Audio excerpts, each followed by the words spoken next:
Hey guys, JL again here. Thanks for tuning in. I saw a few comments on Reddit and a few questions posed to me about how to exactly play Yellow Captain as a tank.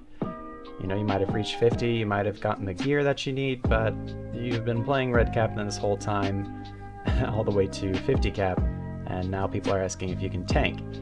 And yeah, it is quite a bit different than Red, obviously.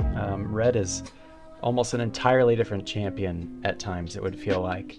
But hopefully, after watching this video, you'll have a better idea of where to at least start with Yellow Cappy tanking.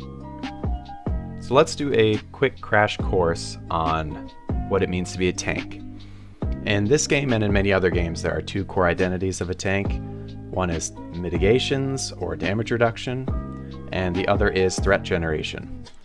Damage mitigations are important because they increase the effectiveness of your morale pool. Each morale is more effective on a tank than it is on anybody else because you have damage reduction. So for the healers, if they're healing a tank who only takes 70% damage versus the others, then every morale that they heal is obviously more effective. For your tank stat lines, you're going to be concerned with a few of these if you click show all your stats. The first is going to be tactical mitigations. This reduces the incoming damage from tactical attacks, think magic. The current cap appears to be 57% on Angmar server.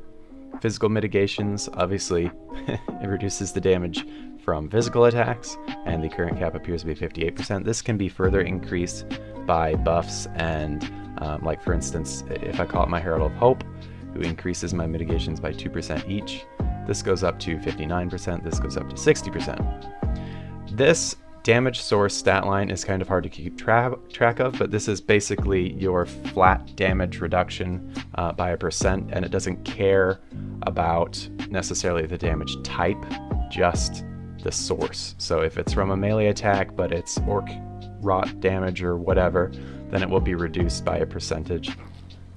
So for instance, as I'm attacking this Grim, if I go ahead and turn on In Harm's Way, then it shows that I'm taking reduced melee damage by 10% for that short duration. So that's just one way to further reduce the damage that you take, stacking on top of your mitigations. The other types of damage reduction are block, parry, and evade. These aren't as good as they used to be, but you can stack these up to potentially reduce the damage that you take. Most bosses ignore block, parry, and evade, so this is helpful for landscape and instances and big poles. But as we progress along with each expansion, block, parry, and evade will become less and less relevant for the big fights. But it's still a nice stat to have for reducing damage from adds and just kind of the fodder that comes at you. Incoming healing, this is a big stat. Right now it's not super available, but this further increases the effectiveness of healing on you.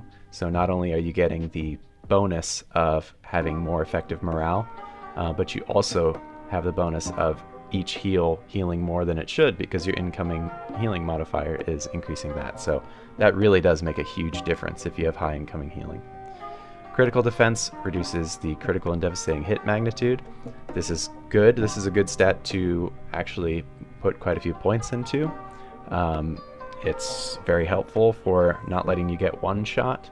And I would say critical defense and resistance is more important than block, parry, and evade. So definitely look to get these as high as you can. And one good source of those is your virtue traits. So for instance, tolerance gives tactical mitigation and resistance, which is awesome. And then there are a few others that will give resistance and let's see. I think there are a few that give crit defense. Yes, there are. But unfortunately, their other stat lines are not great. So I like to get my critical defense, like for instance, if I'm actually trying to be as tanky as possible, then maybe it's not my Bracelet of Morale because that is just giving me block rating and a bit more morale than my Black Iron Bracer of the Forgotten Depths, which gives me resistance and crit defense, which are two great stats. So you can find those in items, and they're really good stats to increase your tankiness.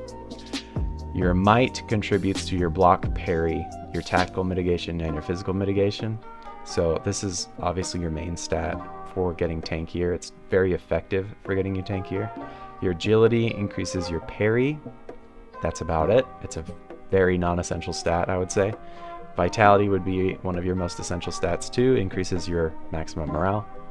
Will is a pretty good secondary stat. It gives you resistance and tactical mitigation and some physical mitigation, as well as finesse, which, believe it or not, is not a terrible stat to have on a tank because it's possible for enemies to block, parry, or evade your taunts if your taunts are a melee attack, like for instance Grave Wound.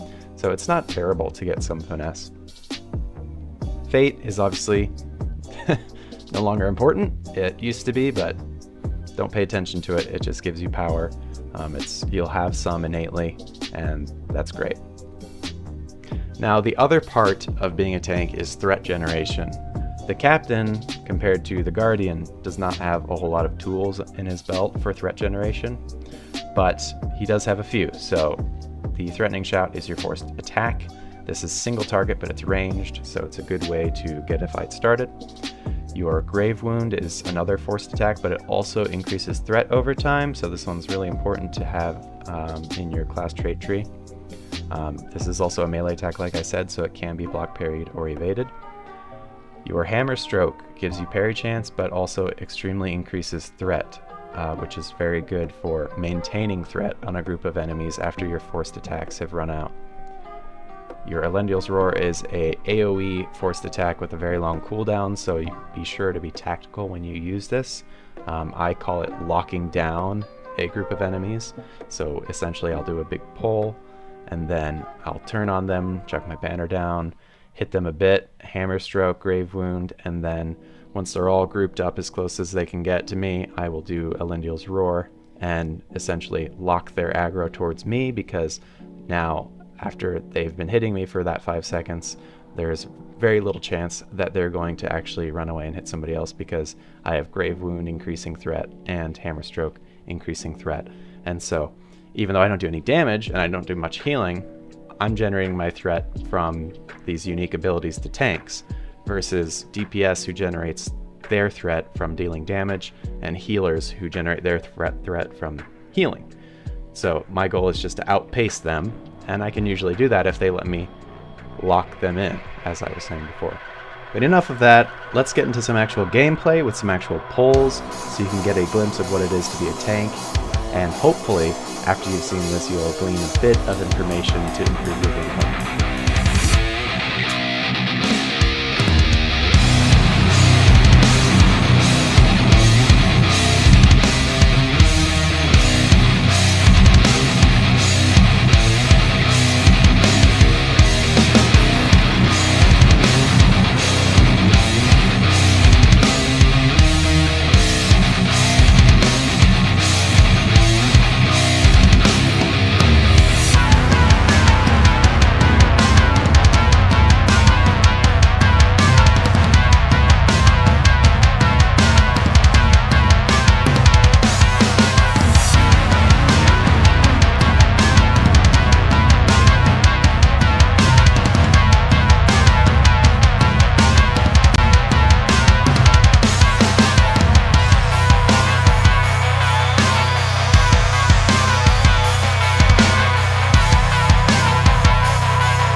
Holy shit. Oh my god, there's so many of them.